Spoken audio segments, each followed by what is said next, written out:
This conference will now be recorded.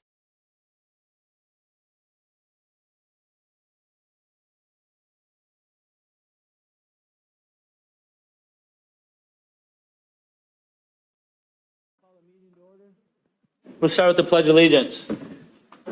Pledge allegiance to the flag of the United States of America and to the republic for which it stands, one nation, under God, indivisible, with liberty and justice for all.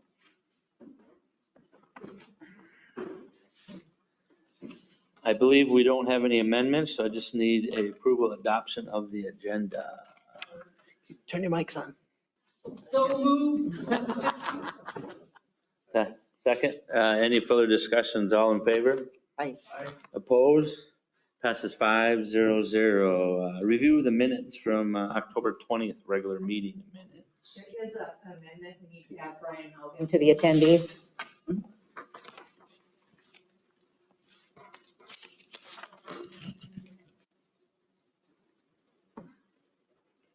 Oh, on last council? Yeah. Okay.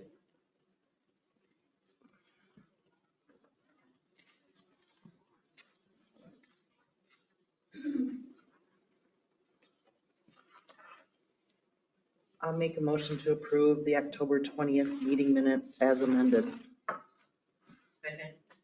Any further discussions? All in favor? Aye. Opposed? Passes 5-0-0. Accounts payable, Sarah. So you can see 77991 is Countryside Landscaping for the bridge entrance pavers. Looks really great. And then there's some engineering 78016 for Jefferson and Mill and General and Sewer, I guess. So everything else is kind of the same. Oh, except there's the door repair for the police, I see. That's good. We need a good door on the police station. That's a good thing.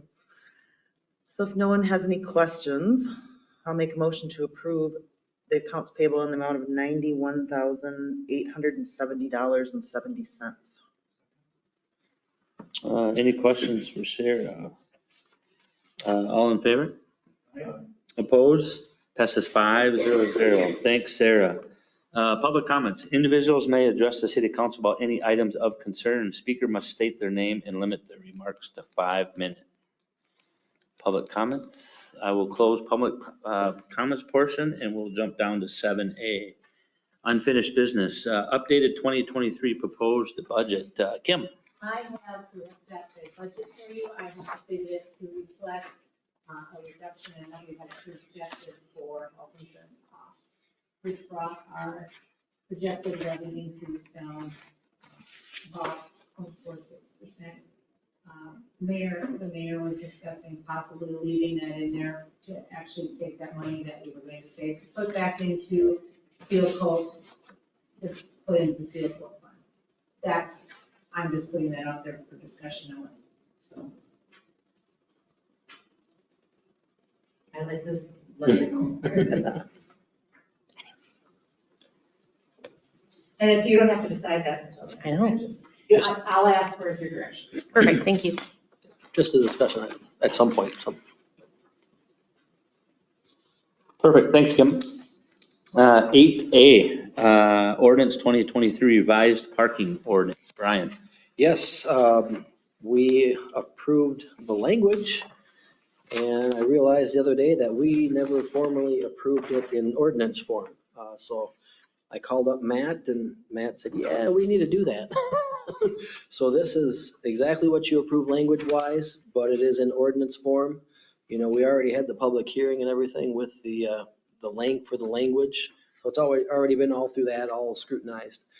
It's just making it formal. I'll make a motion to approve ordinance 2203. Any further discussions? All in favor? Opposed? Passes 5-0-0.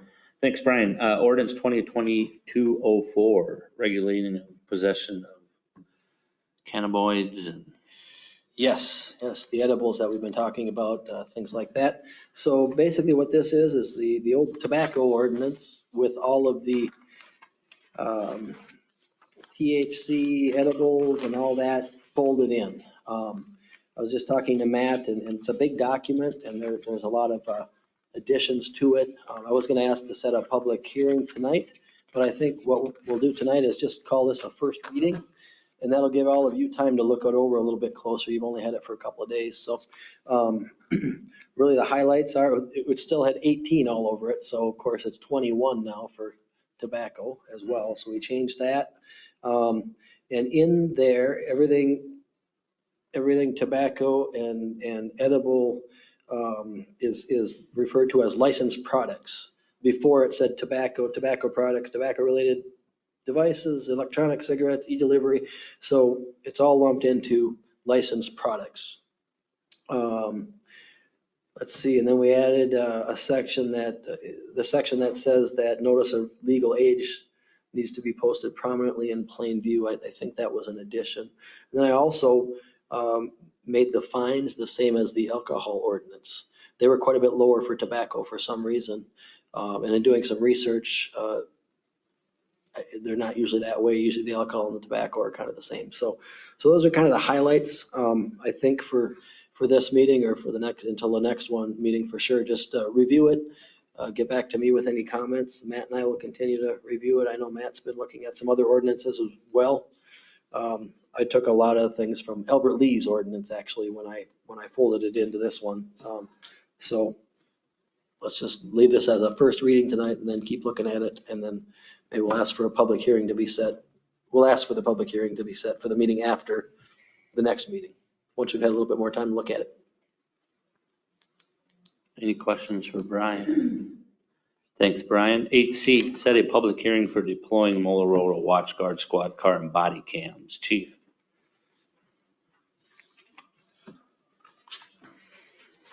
So I got a request for a public hearing for the next council meeting, which is part of the statutory requirement before deployment. Gives the public an opportunity to see the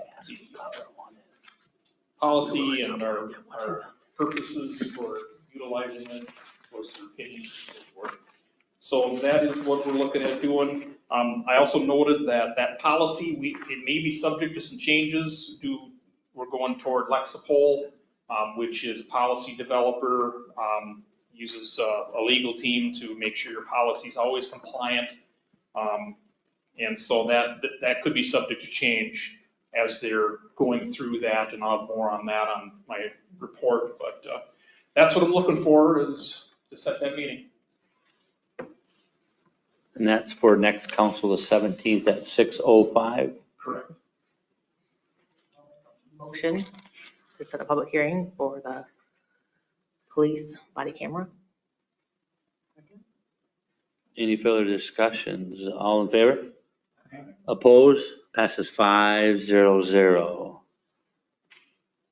Do you want to ask caller one, or do you want me? Caller one, can you please identify yourself?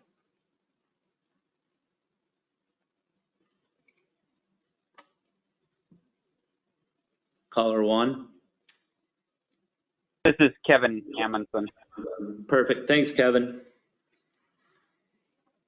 8D. Well, number 3, maintenance. Mike.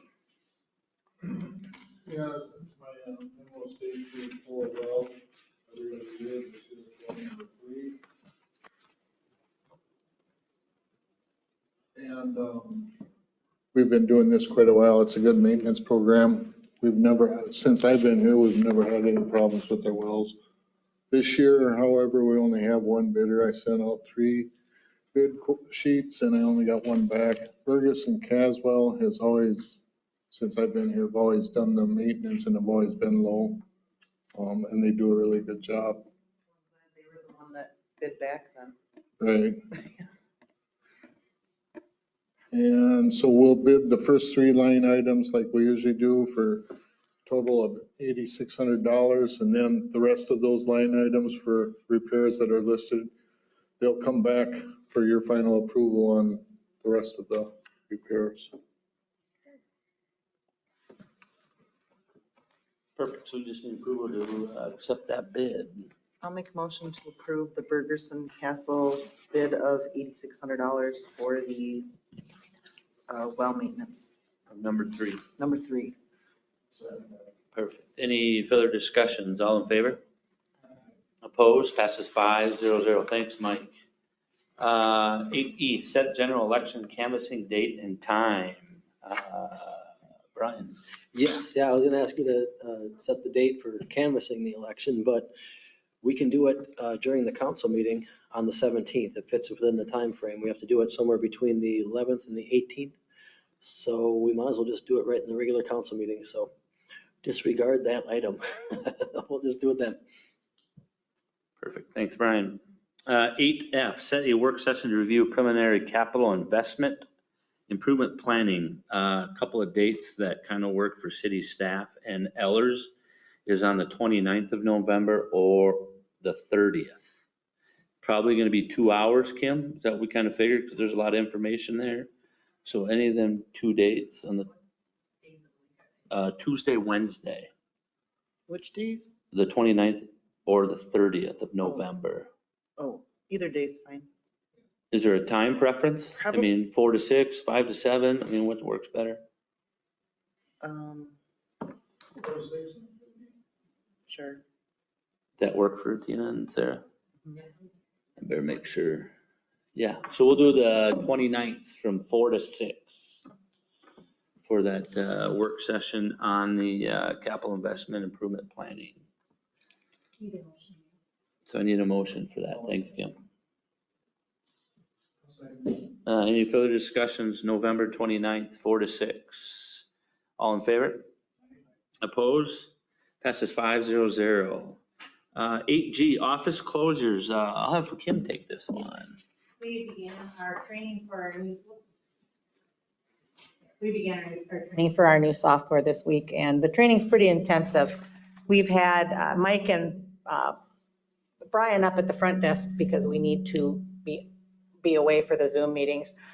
But we don't have access to our own computers when we're monitoring the Zoom meetings. So we're requesting that for some of the days. We have 14 training days left in November. So we're requesting for these days and portions of days, we would be able to close to the general public because we're paying for the training as we use it. If we go longer, we pay more.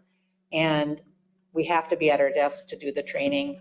And in some of the cases, we have more than just Miranda and I. Training is pretty intensive. So to stop, deal with the public, and then jump back in, the trainers have to wait, we have to wait, and we'd be losing a lot of learning time. So I've been here for quite a while and we've never closed for a training, but this is much more intensive training than we've had before. So I'm respectfully requesting that we be allowed to close. We'd push it out on push, and then we'd also put something in the paper that said we'd be closed those days if you approve. On the 30th, it doesn't say, is that an all-day close on the 30th? Okay. Yeah, morning would be supervisory staff. In the afternoon, we would actually have some of the actual non-supervisory staff in to run through how to keep through timekeeping. Yeah, and it's been working okay with Mike and I up there. Mike's been manning the phones and I've been doing elections. And then Mike can run when he needs to, when he gets called out on something. But it's becoming evident that Kim and Miranda need to be sitting at their desks for some of these because that's where they do their work and that's where some of the programs are. I need to have Kim's computer because otherwise I can't print labels for elections. And so it's been working okay, but as they get more into it, you know, we came up with this plan and just to see what you thought, because it would sure help in moving this forward. And there's still lots of training days where we will not close the office, but we will be training and manning it with staff. It's pretty much just these 4 days are full day and then all staff are in a couple of them, so. I'll make a motion that we close in accordance with the schedule. Any further discussions? All in favor? Opposed? Passes 5-0-0. Thanks, Kim. 8H, street maintenance worker job posting. Brian. Yes, we have been talking about this for quite a while.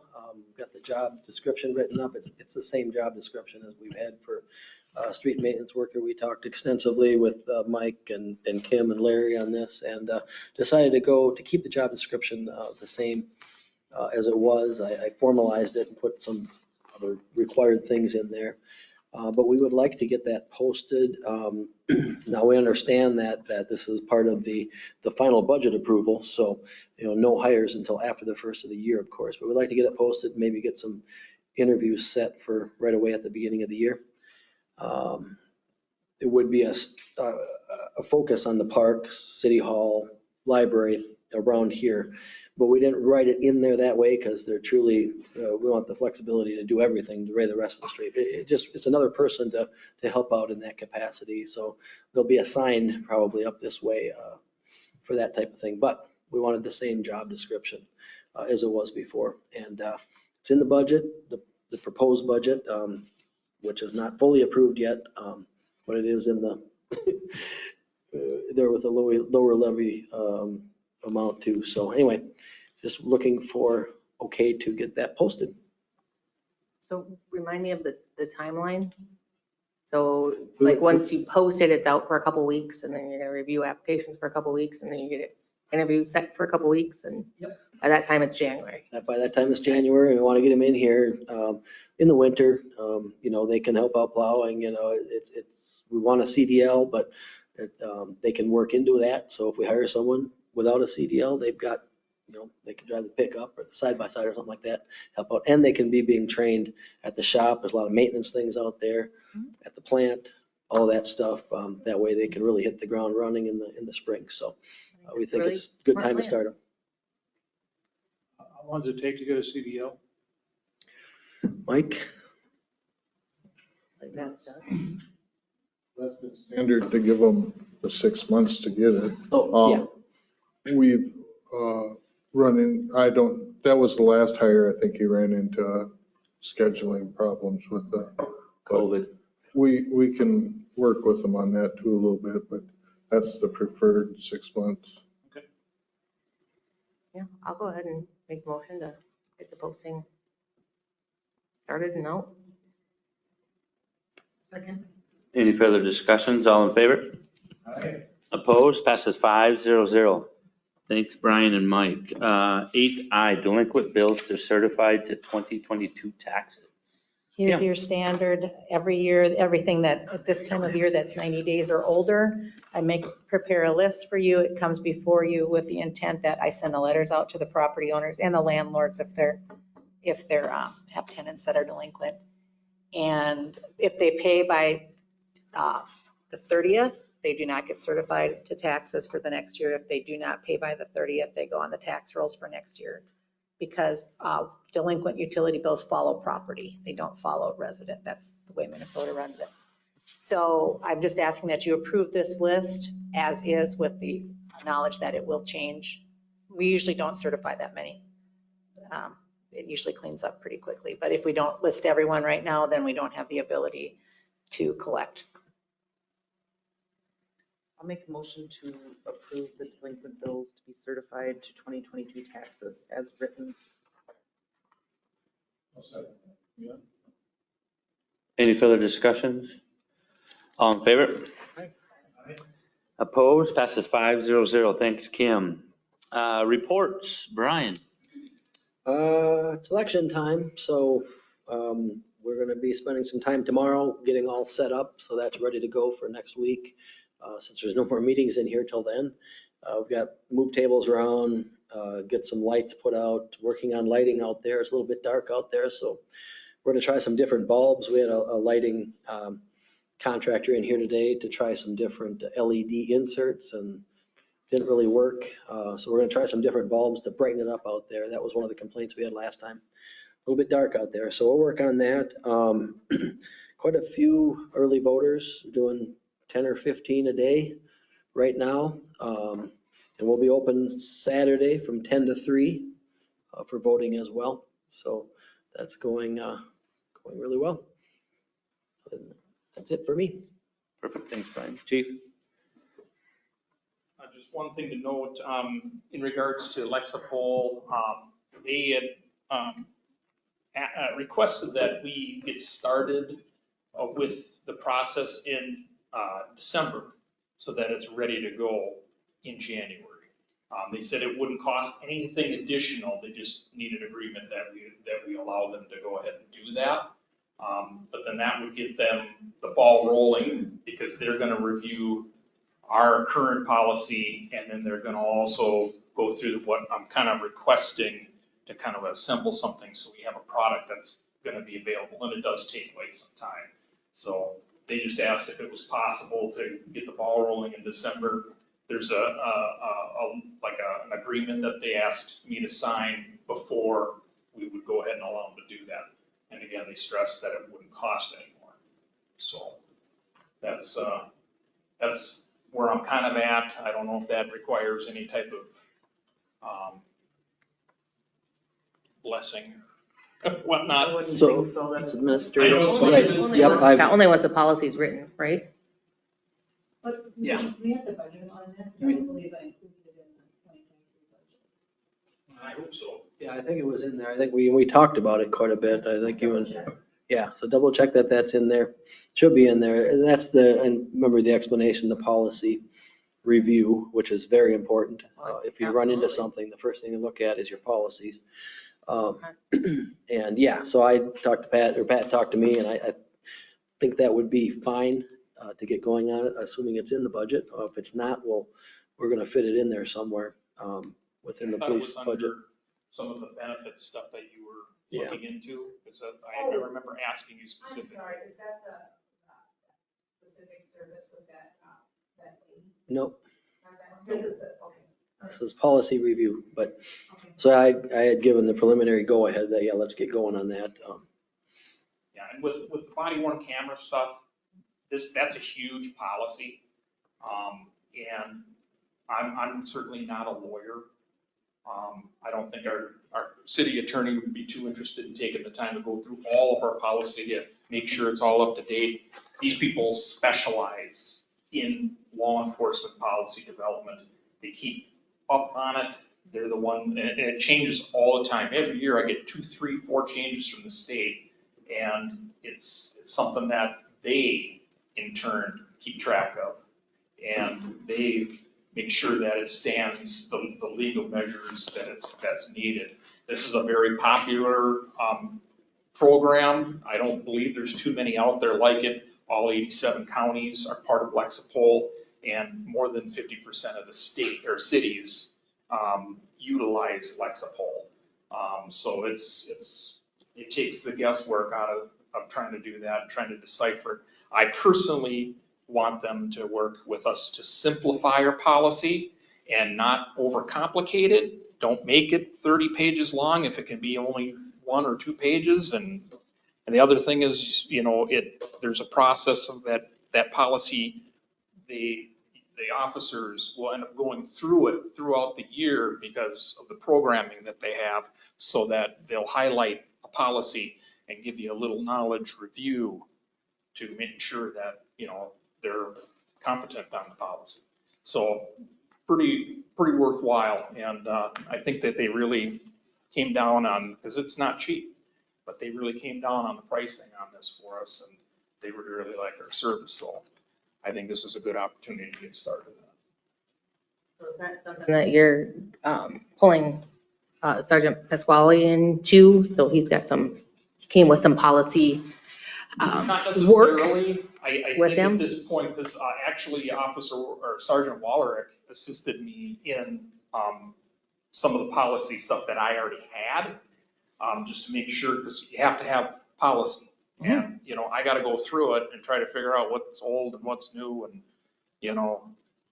I've had him go through it, and this was earlier this spring. So he's helped me out, but ultimately,